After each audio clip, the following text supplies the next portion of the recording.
Bienvenidos a todos, me alegro mucho de volver a encontrarme. Hace mucho tiempo que no me subo a un atril. La verdad es que desde que uno termina la fase en la que participa y se mete en cuestiones distintas, como por ejemplo organizar, verse en esta posición como que dan ganas de volver atrás en el tiempo muchas veces. Es una cosa verdaderamente especial ver a gente de tanto nivel participar y darlo todo por una parcela dentro del debate académico muy especializada y que requiere un nivel de estudio y de profundidad extra. Al fin y al cabo, el debate jurídico no es una cosa que no implique barreras de entrada, las implica. Y hay aquí, de hecho, mucha gente a las que también hay que agradecer que, a lo mejor no dedicándose al mundo del derecho o incluso no dedicándose directamente dentro de él a la abogacía o a alguna otra cuestión que tenga que ver con el derecho mercantil en este caso, en esta ocasión, se prepara la pregunta, se la estudia, se la patea, se saca las sentencias del Supremo, se mete en lenguaje que a lo mejor muchas veces tiene que consultar 2, 3, 4 veces para que los conceptos queden claros. No es fácil. Así que, una vez más, muchísimas gracias porque estoy seguro de que habéis hecho unos debates increíbles en semifinales y ya solo queda, bueno, pues pasar a las últimas fases. La final por equipos y la final individual. En esta ocasión vamos a decir tanto los que pasan a una como a otra en este momento. Así que, sin más dilación, en la sala 1, en el debate entre Aduma 2 y en la Asociación de Debate de Baleares, pasa a la final Asociación de Debate de Baleares.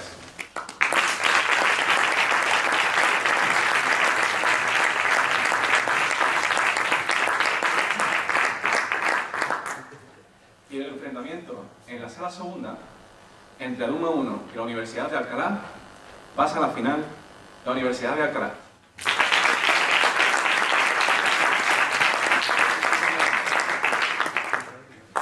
Fase individual.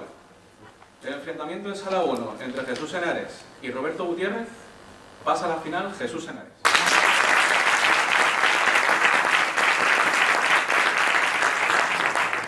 Y el enfrentamiento en sala 2 entre Luis García y Alejandro Pérez pasa a la final Alejandro Pérez.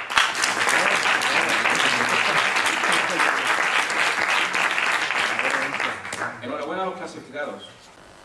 Bueno, bienvenidos a todos a la final del debate por equipos. Agradecer a todos vuestra presencia y muy en particular al jurado que hoy nos acompaña. Tenemos con nosotros a Silvia López Ubieto, ella es fiscal en la Audiencia Provincial de Madrid, especialista en violencia de género y jurada. También está con nosotros Javier Martín Casado, que es licenciado en CUNEF, actualmente trabajador en banca con especialización en relaciones internacionales. Patricia Muñoz Carrasco, exdebatiente y actualmente profesora asociada en la Universidad Complutense de Madrid en Derecho Constitucional. Miguel García Martín, también exdebatiente y actual miembro del Departamento de Derecho Mercantil de Rodríguez. Jorge Méndez, graduado en Derecho y Economía y actualmente opositor al Cuerpo Técnico de Administración General del Ayuntamiento de Madrid. Reyes Garrido, abogada procesalista con amplia trayectoria también en debate. Beatriz Aguilar López, graduada en Derecho IADE por la Universidad de Córdoba. Actualmente ha trabajado en Garrigues, actualmente es trabajadora en un fondo de inversión. Y por último, Jorge María Arenas, graduado en Derecho por la Universidad Complutense de Madrid, con máster en Asesoría Jurídica por el Centro de Estudios Garrigues y actualmente también trabaja en un fondo de inversión. Bueno, pues mucha suerte a los participantes y si os parece bien procedemos a ver si os juro.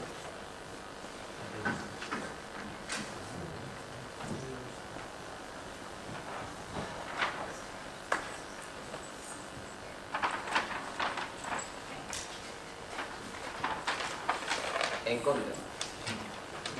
¿Vale? Baleares a favor.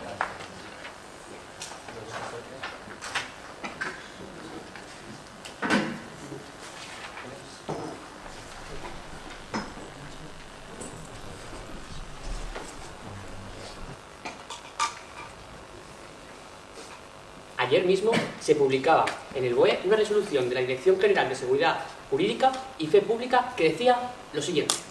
En conclusión, el derecho a recibir el valor de la participación social tras la separación del socio solo se satisface cuando se paga, porque la condición de socio no se pierde cuando se notifica a la sociedad el ejercicio de derecho de separación.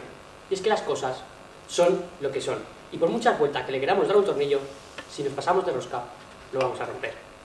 Mi nombre es Franco García y junto con mis compañeros Pablo Juanico y Luis García venimos a defender la postura que está totalmente a favor de que el socio que ha ejercitado su derecho de separación pueda impugnar los acuerdos sociales, no sin antes analizar las dos vertientes que nos acompañarán durante todo este debate. El primero, ¿qué es el derecho de separación? Pues es un derecho voluntario y dispositivo del socio en el cual, cuando se cumplen algunos de los requisitos del artículo 346 de la Ley de Sociedades de Capital, podemos llegar a separarnos de la sociedad, deslindándonos de la misma. Y en segundo lugar, un derecho de impugnación. ¿Qué es el derecho de impugnación? Otra vez un derecho dispositivo del socio cuando encuentra una negativa con los acuerdos sociales, poder impugnar los mismos. Dicho esto, paso a enunciar nuestros tres primeros argumentos. El primero de ellos, la legitimación activa. El segundo, una legitimación complementaria.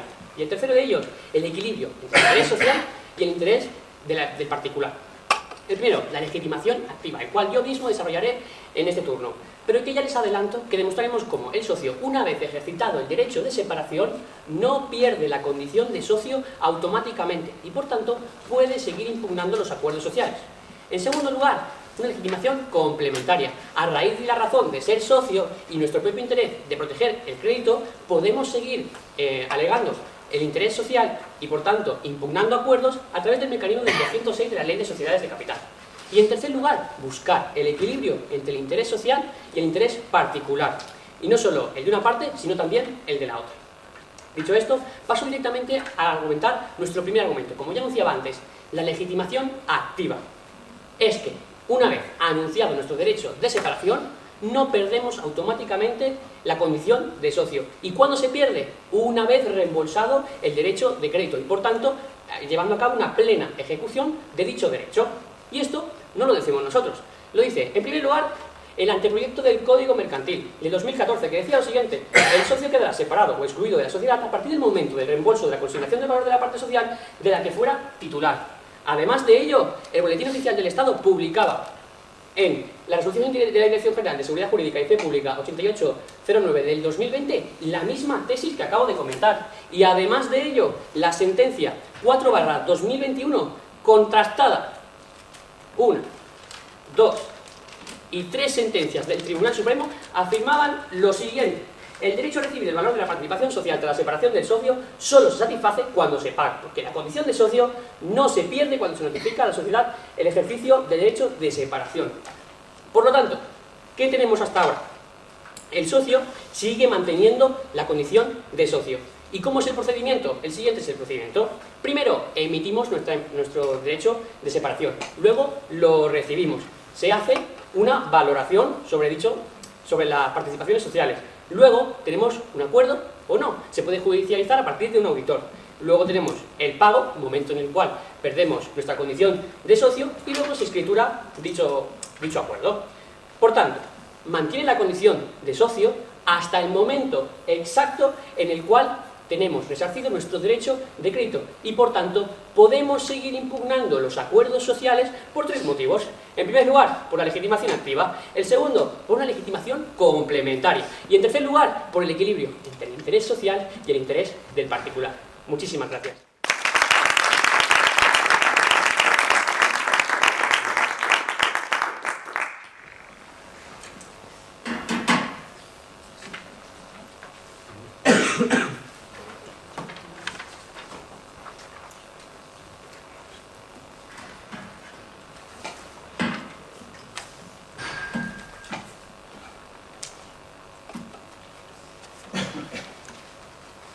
Señoras y señores, no es no. ¿Cuántas veces les ha pasado que en una fiesta conocen a alguien, se lo pasan bien, se intercambian números de teléfono, pero al día siguiente ya no quieren seguir con esa relación? Les mandan un mensaje y les dejan en visto. Porque en ocasiones queremos cortar los vínculos que hemos tenido con alguna persona. Y eso no es malo, simplemente es una decisión. Porque no es no. Pues esto mismo pasa en las sociedades de capital. Y es por ello que desde el equipo de la Universidad de Alcalá, junto con mis compañeros Roberto Gutiérrez y Álvaro Novas, y yo, Irene Bailón, vamos a demostrar que un socio que ejercita el derecho de separación no debería poder impugnar los acuerdos sociales de esta sociedad. Y digo debería porque, bueno, ya sabemos la posición que mantienen hoy en día nuestros tribunales, pero nosotros vamos a ver por qué debería de cambiar. Bien, primero vamos a definir qué es la teoría de la comunicación, brevemente, que es cuando el socio comunica a la sociedad su voluntad de separarse.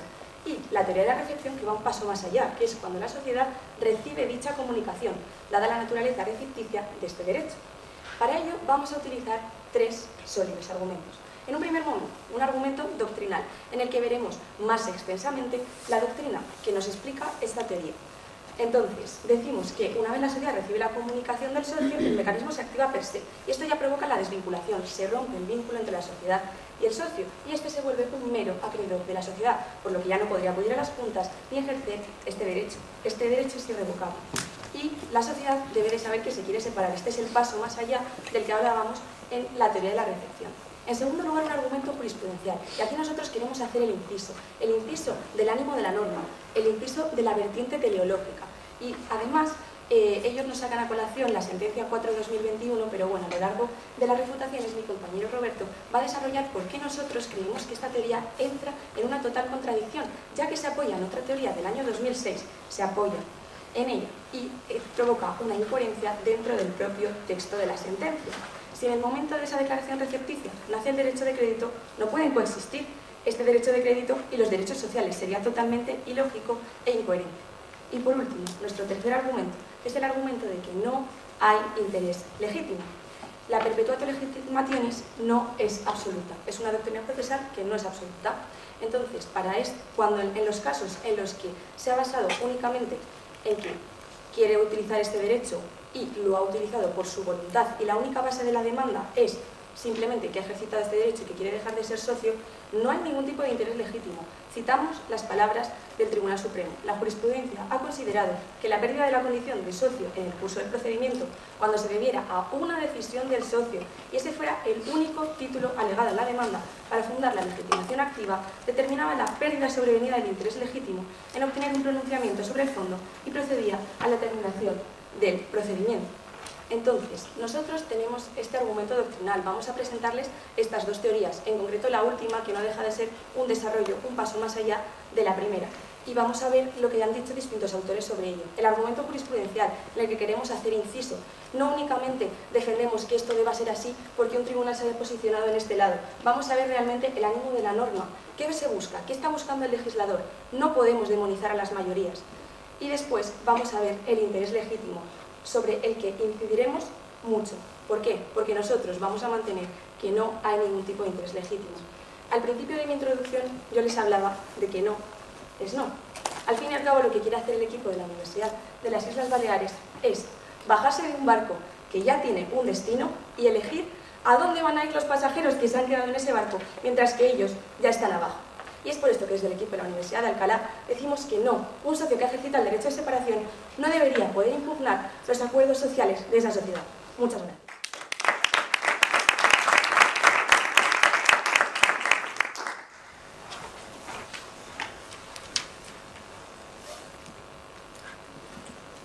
No es no, pero quizá no siempre sea así. Buenas tardes, mi nombre es Pablo Juanico y en este primer turno de refutación venimos a argumentar la postura de un rotundo sí. Un rotundo sí a mantener el ejercicio de los derechos de impugnación por aquel socio que ha ejercitado el derecho de separación. Pero antes de entrar en nuestra línea argumental, vamos a analizar los argumentos que nuestros queridos compañeros nos han dado. En primer lugar, trataban de un argumento doctrinal, en el que, partiendo de la teoría de la comunicación, teoría que no mantiene el Tribunal Supremo, anticipamos, el socio pasa a convertirse en un mero acreedor de la sociedad desde el momento en que la sociedad recibe la notificación del ejercicio del derecho de separación. Pues bien, esta teoría que ustedes propongan tiene diversas problemáticas, entre ellas, ¿qué sucedería cuando el socio ejerce ese derecho de separación, pero la sociedad finalmente se judicializa y la sociedad se opone? Se judicializa y puede suceder que, al cabo de un transcurso de un tiempo, judicialmente se diga que no procedía ese derecho de separación. Y en consecuencia, ¿qué habrá pasado en todo ese ínterin en el que uno no era socio, no podía ejercer su derecho y finalmente los jueces dicen que sí? Evidentemente no es coherente. Su segundo argumento es jurisprudencial. Nos hablaban de la sentencia del Tribunal Supremo 4/2021, que es precisamente la que, por votos mayoritarios, dice que sí que tenemos que acoger esta teoría de del repulso, que es la que mantiene esta parte. Nos decían que, bueno, la sentencia 4/2021 solo se apoya en una sentencia eso misma, del mismo tribunal de 2006, no es que se apoye, es que la ratifica. Y también sucede en la 46/2021 y en la 64/2021. Ratifica el criterio de que la teoría que debe imponerse es aquella del pago consecuencia del reembolso. Nos decían que no se puede compartir un derecho de crédito con un derecho político por ser socio. Eso no es así. Pongamos el ejemplo, por ejemplo, de un socio que hace un préstamo a la propia sociedad. Tiene sus derechos de socio porque es socio y tiene los derechos que le permiten impugnar. Dicho eso, entremos ahora en nuestra argumentación. Nuestro primer argumento, como muy bien ha definido nuestro compañero, es la legitimación activa. La teoría del reembolso lo que nos quiere decir es que el socio entra, desde el momento en que ejerce el derecho de separación, en un proceso dinámico que se compone de varias fases y que únicamente finalizará cuando el socio vea reintegrado su patrimonio, el valor de las acciones o participaciones. El segundo argumento versa sobre una legitimación complementaria, es decir, vamos más allá. Es decir, el socio tiene legitimación porque es socio y seguirá siendo socio hasta que se le reembolse. Pero es que además, la mera condición de socio y por tanto el nacimiento de ese derecho de crédito en el ejercicio de separación le anuda un interés legítimo, pero no cualquier interés legítimo que pudiera tener un tercero, sino un interés legítimo derivado de su condición de socio. En consecuencia, advertimos cómo tiene una legitimación complementaria que la habilita. Y esta interpretación de carácter extensivo es también avalada por el Tribunal Supremo, cuando en su sentencia 376/2012 hace esa interpretación extensiva. Y la hace en dos supuestos que hoy traemos a colación y que permiten abonarnos a la teoría del derecho de reembolso. En primer lugar, amplía a aquellos socios que no tienen derechos políticos por ser nudos propietarios de las participaciones o acciones sociales, pero sí que les habilita esa legitimación activa para impugnar. Y en segundo lugar, amplía también a aquellos socios que en el momento de impugnación no son socios, pero que cuando se toma el acuerdo sí. En ambos casos, hace una interpretación extensiva que, insistimos, habilita la impugnación. Y nuestro tercer argumento, el equilibrio entre el interés social y el interés particular. Y es que deber que se pueda impugnar es la única solución que va a garantizar los derechos tanto de la sociedad como del propio socio. ¿Por qué lo decimos? Pues en primer lugar porque el interés particular, el de este socio que quiere salir, aún no se ha marchado y veremos qué dicen los tribunales, tiene una posibilidad de controlar cuál es la acción de la sociedad, de impugnar los acuerdos sociales. En segundo lugar, el interés social. Decíamos que evitamos de esta manera que se quite un elemento de fiscalización para la propia sociedad. Es decir, un mecanismo de control. La propia sociedad y el interés social va a verse controlado. Por todo ello, entendemos que impugnar el derecho para impugnar los acuerdos sociales es la figura que más y mejor permite el equilibrio entre los intereses del socio y los intereses de la sociedad. Evidentemente, estos tres argumentos, que han sido sustancialmente desarrollados, nos llevan a una única conclusión, y que parte del proceso dinámico, que es el choque, la confrontación que tenemos ahora mismo. El proceso dinámico del ejercicio del derecho de separación. No es que yo diga me voy, la empresa lo reactiva y finalice. Es que vamos a entrar en un proceso muy interesante, quizá muy largo, que finalizará o no con ese reembolso. Por todo ello, nos abonamos, por supuesto, a la teoría del sí. Muchas gracias.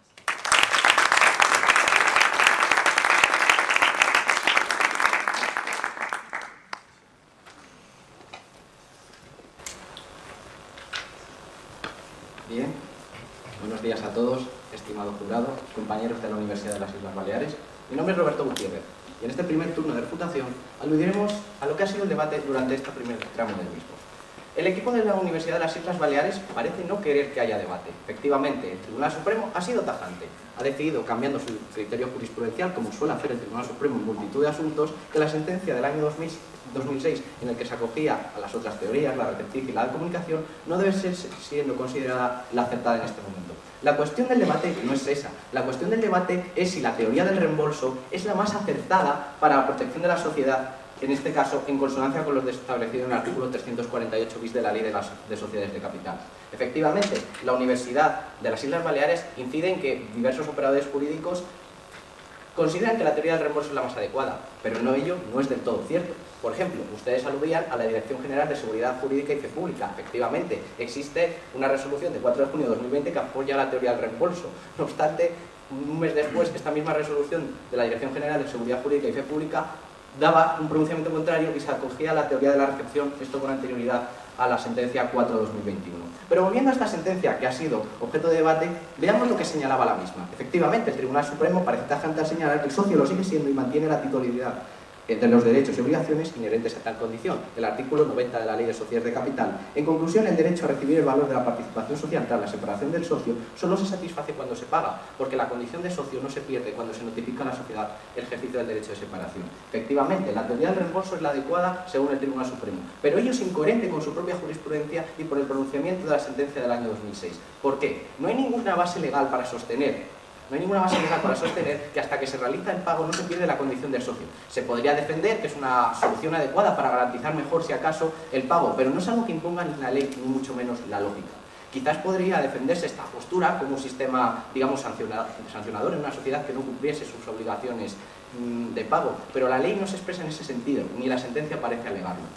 Ni dudo mucho que el Tribunal Supremo hubiera mantenido esta postura si el socio hubiera pretendido, después de la sentencia que reconocía el ejercicio de separación, votar en las juntas o ejercer su derecho de suscripción preferente o reclamar los dividendos de esos mismos años. En coherencia, no es nada coherente esta sentencia del Tribunal Supremo. Su pregunta, por favor. Sí, compañero. Atendiendo a su tesis, entonces, ¿usted está de acuerdo que si un socio se separa y luego esta causa es negada judicialmente, durante todo ese tiempo no haya podido ejercer ningún tipo de derecho político? Efectivamente, se plantea la problemática de ¿qué ocurre con los derechos jurídicos o políticos del socio una vez ha decidido quedarse? ¿Sigue siendo o no? Estamos en un camino intermedio. La cuestión es que el socio ejerce una auténtica pillería. Ha decidido unilateralmente irse de la sociedad y pretende mantener los mismos derechos que una persona, que un socio vinculado a la sociedad. Es del todo incoherente querer marcharse y a la vez seguir queriendo tener un poder de decisión sobre la marcha de la sociedad. Más allá, siguiendo con la incoherencia del Tribunal Supremo en esta sentencia, lo que se adquiere es el derecho de reembolso en el valor razonable, aunque no esté determinado. ¿Y cuál es la fecha para determinar este valor razonable de las participaciones? El momento en el que se da la notificación. De nuevo, una nueva incoherencia por parte del Tribunal Supremo que no se fija en este momento.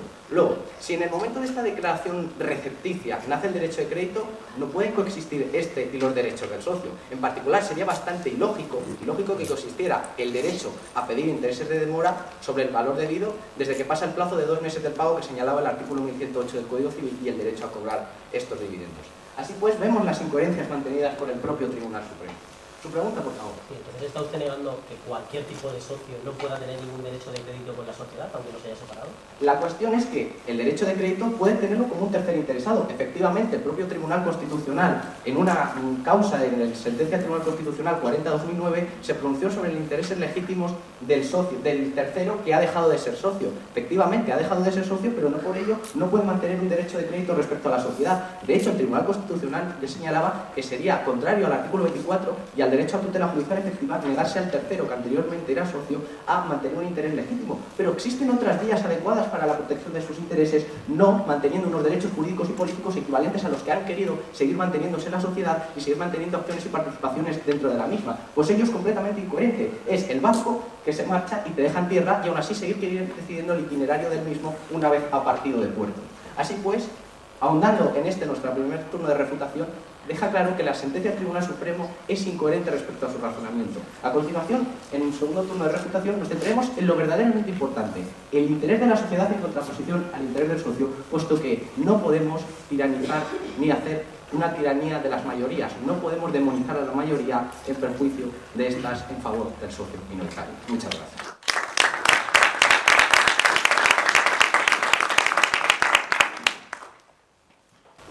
Buenas tardes, mi nombre es Luis García y a continuación voy a iniciar el segundo turno de refutación del equipo que se encuentra completamente a favor de permitir que un socio que haya ejercitado su derecho de separación pueda seguir impugnando acuerdos sociales.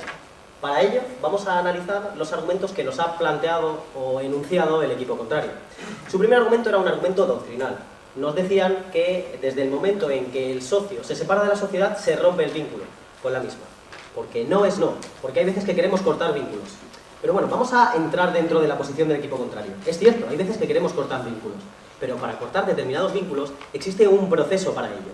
Por ejemplo, si yo estoy casado y me quiero divorciar, desde el momento en que le comunico a mi pareja que me quiero divorciar, no paso a estar divorciado, porque hay un procedimiento judicial de divorcio y en cuanto haya una sentencia que me declare divorciado a esta pareja, ya estaré divorciado. Pues aplicando esta teoría, la teoría que nos planteaba el equipo contrario a nuestra tesis, es exactamente lo mismo. Yo manifiesto mi voluntad de separarme de la sociedad. Pero desde ese momento se inicia, como ya bien hemos afirmado, un proceso dinámico, un proceso que tiene diferentes fases y que culmina con el efectivo ejercicio del derecho. ¿Y cuándo se produce este efectivo ejercicio del derecho? Pues en el momento en que se reintegra las participaciones sociales. Y por tanto, carece de sentido alguno privar a un socio que únicamente ha manifestado su voluntad de separarse de la sociedad de todos sus derechos políticos y económicos. Entonces, carece de sentido alguno no permitirle impugnar acuerdos sociales. Sí, dígame, compañero. Siguiendo esa teoría, ¿qué ocurre en la situación en la que no se produce el pago o consignación del valor de las acciones durante 5 o 15 años? ¿En qué situación queda bajo la teoría del reembolso ese socio que se ha separado? Pues bajo la teoría del reembolso, ese socio durante esos 5 años podrá seguir ejercitando sus derechos políticos y económicos, viendo garantías sobre los mismos. Desde la teoría del equipo contrario, en el caso de que nos plantean un socio que haya ejercitado su derecho de separación, si dijéramos que desde el momento en que lo manifiesta se separa y luego hay un proceso judicial y acaba con una sentencia al cabo de 3, 5 o 10 años que le dice: oye, esta causa de separación que has esgrimido no es válida, no te separas de la sociedad. Atendiendo a la tesis del equipo contrario, ¿qué inseguridad jurídica se crea en ese socio que según el equipo contrario se habrá separado, pero luego el tribunal dice que no se ha separado? Y ha estado 5, 10 o 15 años sin poder ejercer sus derechos políticos. Carece de sentido alguno. Siguiendo con su primer argumento, nos decían que es irrevocable, lo cual, como acabamos de decir, no es cierto, porque se puede revocar por una sentencia que le niegue este derecho de separación. Por tanto, su primer argumento cae por completo.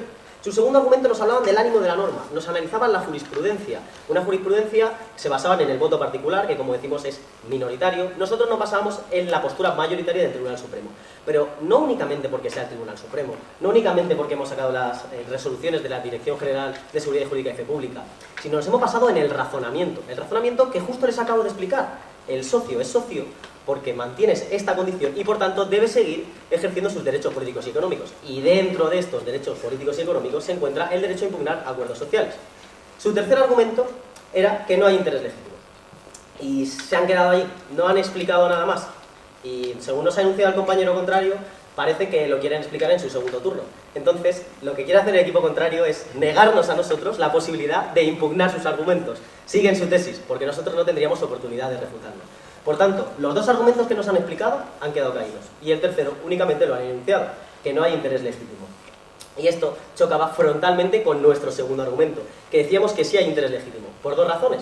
En primer lugar, porque sigue ostentando la condición de socio. Y en la condición de socio nace un interés legítimo para con la sociedad.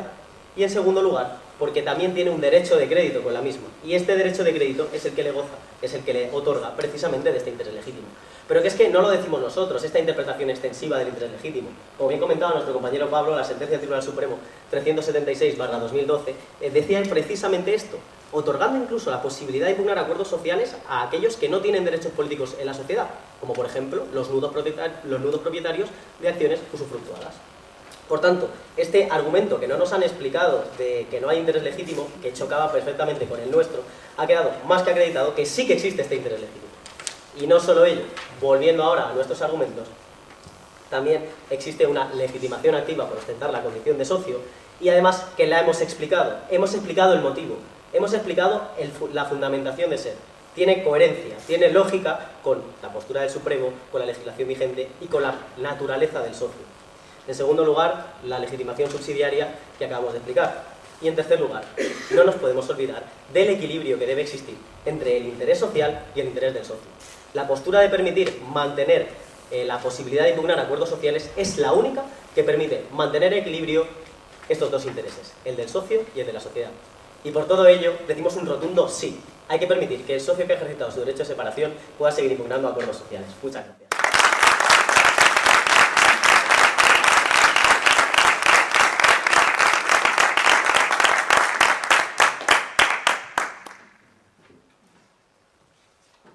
Bien, buenos días de nuevo a todos.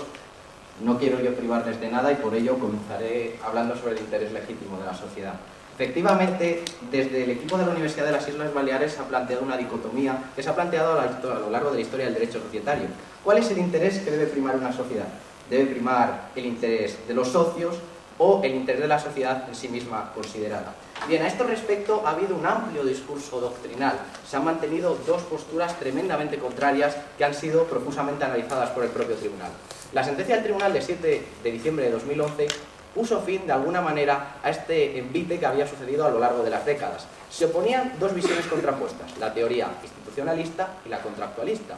En torno a esta idea o concepto de interés veíamos estas dos posturas. En primer lugar, la institucionalista, que decía que la sociedad la concebía como una institución, corporación, en el que el interés social que allí se perseguía, dice el Tribunal Supremo, es distinto al de sus socios, viniendo a coincidir con los intereses de los componentes de la empresa. Y la teoría contractualista, que vino a decirnos, que es la que ha consagrado nuestra legislación, según la cual el interés social no es otro que la suma de los intereses particulares de los socios, de forma que cualquier daño producido al interés común en el reparto de beneficios o de cualquier otra ventaja comunitaria suponía una lesión del interés social. Y es ahí donde debemos incidir. Imaginemos una clara situación. El socio, que ha decidido separarse unilateralmente porque así se le facultaba el derecho que le reconoce la ley de sociedades de capital, ahora mantiene un interés completamente contrario al de la sociedad en la que estaba integrada hasta hace muy poco. ¿Qué ocurriría en ese caso? Hay un claro riesgo de lesividad del interés social de la sociedad concebida en su conjunto y no del interés de un socio que ha decidido separarse unilateralmente. En este sentido, se debe considerar que debe primar el interés conjunto de la sociedad y no el del interés del socio minoritario o del socio que ha decidido separarse, pues ello es completamente incoherente. Querer irse y a la vez seguir teniendo el total del derecho, del conjunto del resto de derechos jurídicos y políticos que le otorga la ley de sociedades capital a los socios y a los que tienen participación. Su pregunta, ¿No cree usted que el socio que tiene un derecho de crédito para con la sociedad es el primer interesado en el buen fin de la misma, ya que esto le permitiría tener un pago más rápido? Nada nos asegura que ello pueda ser así, es decir, en apariencia podría ser así, pero imaginemos que estamos en casos, por ejemplo, de prohibición de derecho de la competencia, o un socio que ha pasado a la competencia. En esos casos, buscaría el mismo interés de la sociedad, aun a pesar de que tuviera un derecho de crédito. Es por ello que la propia legislación faculta a terceros a tener un derecho de crédito en unas condiciones más o menos similares a las que podría tener el derecho de la sociedad, pero de una manera mucho más segura para la pervivencia de la misma. Y es ahí cuando entramos en este argumento, el de la legitimación, el del interés. El artículo 413 de la Ley de Enjuiciamiento Civil efectivamente reconoce el principio de la perpetuatio legitimationis, es decir, que una vez hubiera comenzado el proceso con esos mismos actores se mantuviera hasta el fin del mismo. No obstante, el Tribunal Supremo ha sido coherente y ha mantenido una excepción. La jurisprudencia efectivamente ha considerado que la pérdida de la condición de socio durante el curso del procedimiento, siempre que se debiera una decisión del socio y esta fuera el único título alegado, como muestra la Universidad de las Islas Baleares en la demanda para fundar la legitimación activa, determinaba la pérdida sobrevenida del interés legítimo en obtener un pronunciamiento sobre el fondo y procedía a la terminación del proceso. Así pues, la jurisprudencia del Tribunal Supremo es coherente, pues busca la pervivencia de la sociedad cuando pudieran incluirse conflictos de intereses entre el socio y el conjunto de la sociedad. Asimismo, también deberíamos incidir en que el Tribunal Supremo, en su auto del Tribunal Supremo del 23 de abril de 2014, asentaba una matización del mismo. Es decir, no existe una perpetuatio legitimationis completa, sino que existe esta excepción cuando solo se hubiera fundado en este mismo título. Su pregunta, por favor. Atendiendo a que desde esta bancada se defiende que el socio lo sigue siendo, ¿no cree que sí que existe este interés legítimo?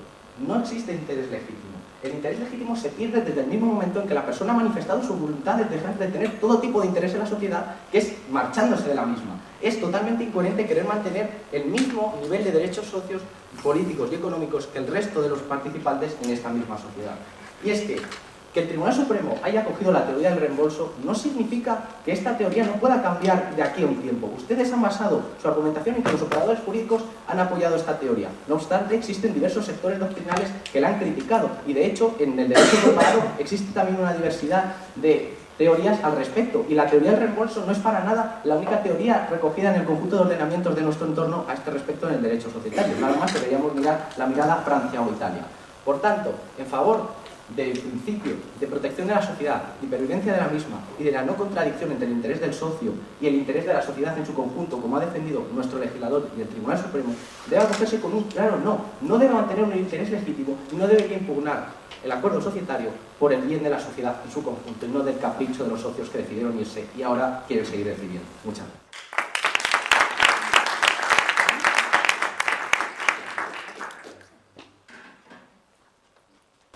Buenos días de nuevo, mi nombre es Irene Bailón y voy a realizar el turno de conclusión para el equipo de la Universidad de Alcalá.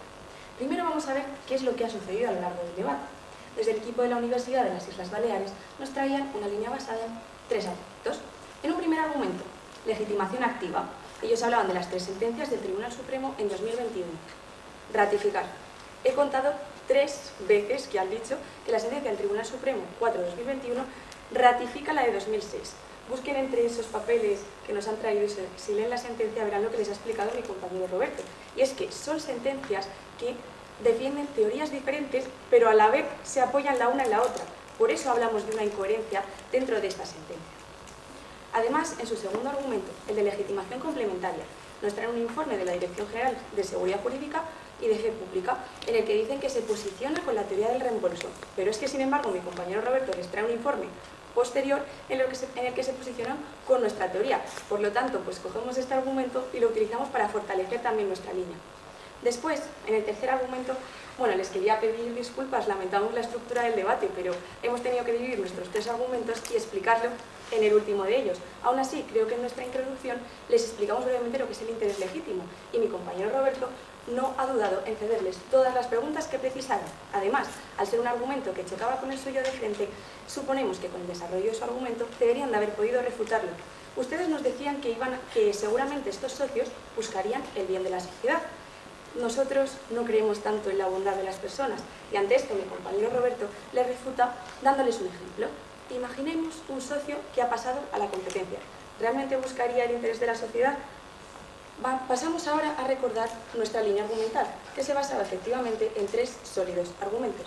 En un primer lugar, un argumento de carácter doctrinal, en el que mi compañero Roberto explicaba la teoría que nosotros desde la Universidad de Alcalá defendemos que debería de ser, que es la teoría de la recepción, diciendo que este socio que ejercita su derecho de separación pasa a ser un mero acreedor, no podría acudir ya a las juntas, una vez la sociedad sabe que se quiere separar. Después nuestro argumento jurisprudencial, en el que efectivamente nosotros hacíamos latente esa incoherencia del Tribunal Supremo, pero no solo eso, también recurríamos al carácter teleológico, acudíamos a cuál era la finalidad de la norma y explicábamos que no podemos demonizar a las mayorías. En el momento de que esa declaración recepticia nace el derecho de crédito y es que además no puede coexistir con estos otros derechos, puesto que sería completamente ilógico. Y por último, el argumento de interés legítimo, que efectivamente chocaba de frente con el suyo, en el que decíamos que, acudiendo a la jurisprudencia, si únicamente ha sido este título de antiguo socio alegado en la demanda para fundar la legitimación activa y este derecho de separación lo ha ejecutado efectivamente porque quiere, no hay ningún tipo de interés legítimo. Y es por estos 3 sólidos argumentos que nosotros desde el equipo de la Universidad de Alcalá no tenemos más remedio que decir que no se debería de poder impugnar los acuerdos sociales de una sociedad cuando el socio ha ejercitado el derecho de separación. Muchas gracias.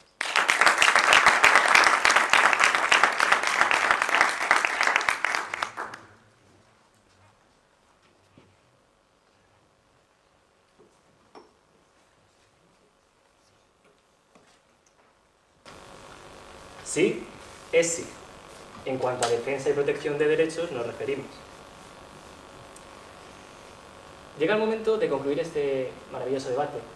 Es un momento especial en el que vamos a analizar los argumentos que nos han traído nuestros compañeros, da igual cuando nos hayan traído, y los argumentos que nosotros les hemos exprimido.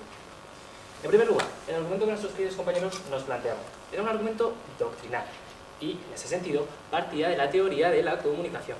Nos decían que desde que la sociedad recibe la comunicación del ejercicio del derecho del socio, es el momento en el que pierde la condición de socio y se convierte literalmente en un mero acreedor. Nosotros les decíamos que está vinculado el socio hasta que efectivamente conserva, ver reintegrado, el valor de sus participaciones y acciones. No nos han sabido decir por qué no es válida esta interpretación. Nosotros le hemos puesto hasta un ejemplo muy claro. Mi compañero Luis les ha dicho, oiga, imagínense en un supuesto de divorcio.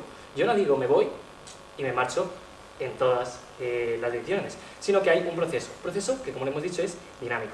Además, nosotros le preguntábamos, oiga, ¿y qué sucede mientras se resuelve esta litis, esta judicialización? Nos decían que eso es una pillería del socio, nos decía nuestro compañero Roberto, que dice que se quiere ir, pero que no se quiere ir de abandonar los derechos políticos. No, oiga, lo que es una garantía de su protección del derecho que tiene como socio. Y ya veremos si finalmente consigue separarse, que era su voluntad, o si no lo consigue y por lo tanto agradecerá esa pillería de seguir queriendo garantizar su derecho como socio. Su segundo argumento jurisprudencial, que no le bastaba la sentencia del Tribunal Supremo 4/2021, nos decían que existen otras sentencias que habilitan las otras teorías. Bueno, pero no nos han sabido evidenciar por qué son esas las que deben de quedar en pie y no las sentencias del Tribunal Supremo corroboradas por la 46/2021 y 64/2021. Respecto a qué vinculación tiene, Nos decían nuestros compañeros que quizá en algún tiempo cambien las resoluciones, que es dinámico, efectivamente es dinámico, como el proceso de separación de socio.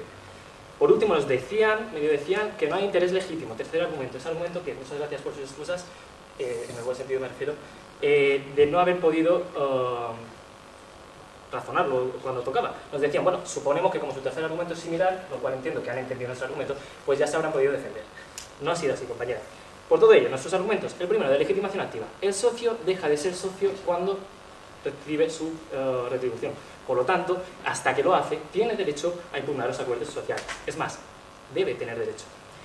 Nuestro segundo argumento, legitimación complementaria, decíamos. Aparte de todo esto, esa condición de socio, esa generación, potencial generación del derecho de crédito, le habilita como tercero, siendo socio, con un interés legítimo para también impugnar, artículo 206 de la Ley de Sociedades Capital. Nuestro tercer argumento, de equilibrio entre interés general y particular, aunque nosotros sí que lo hemos explicado, como choca con el suyo, evidenciamos que queda por encima del nuestro, que tiene en cuenta el interés social y el particular. Por todo ello, sí, un sí rotundo a que se tiene que defender el derecho de impugnación del socio que ejerce el derecho de separación.